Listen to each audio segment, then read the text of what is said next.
You got Mekhi and working Jonathan Edwards a little bit in there right now. What have you seen from those two young corners?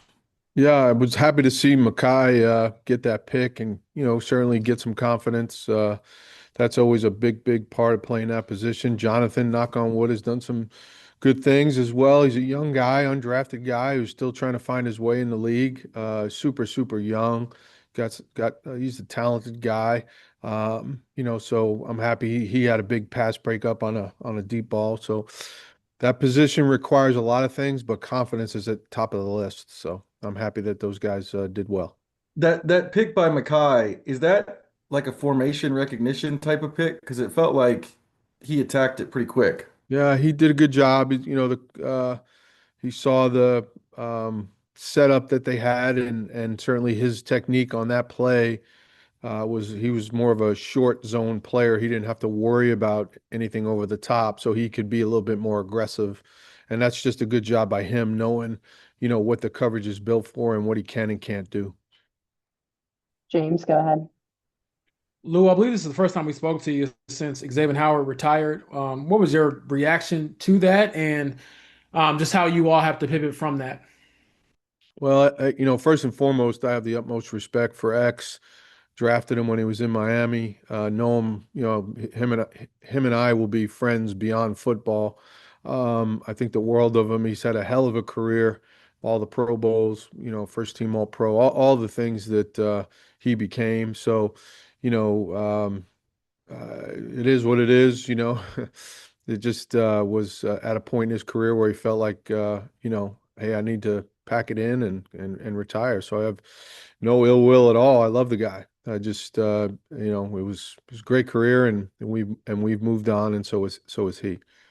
And then one follow up, not related to that, but Laiatu Latu, second pick of the season. He was saying he, enjoys being used in so many different ways. What do you think of the growth that Yeah, he's had? he might play safety this week. You never know. Um, he's a great kid. I've said it from day one. I think he's a heck of a football player.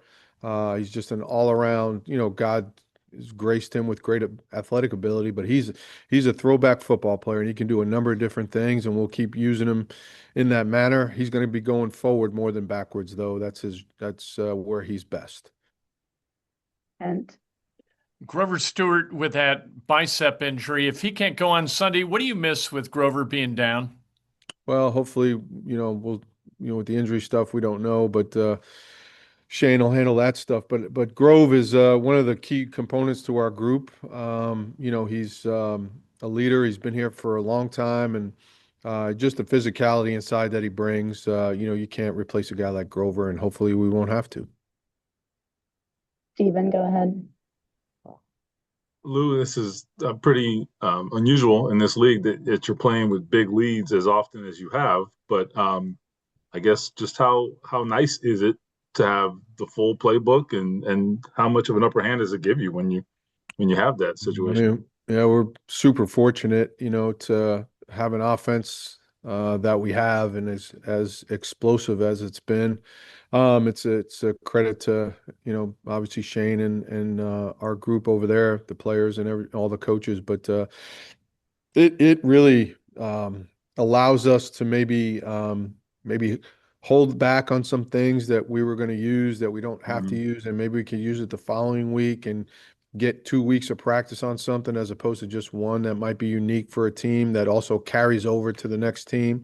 Um, but overall, you force the offense into being one dimensional and more of a pass game, and you can play some different zones and things like that, and maybe not give up a big play here or there. But yeah, it's great. Hopefully we can continue that. Appreciate it. Just a few more here. Chap, go ahead. Lou, this league is full of mobile quarterbacks. What's unique about Kyler Murray, or is there something unique about him? Yeah, just his escapability, how fast, how quick, having been in the AFC North for 6 years and having to defend or try to defend Lamar. They're guys that are very hard to tackle. And he's that way. Kyler is so fast, so agile, and he breaks a ton of tackles and really doesn't break them. He just makes you miss. So he can do both. But it certainly adds a level of pressure to the defense, making sure that you do a great job of containing the guy as best you can, and then not letting him get free and to run around, because he can be really, really dangerous.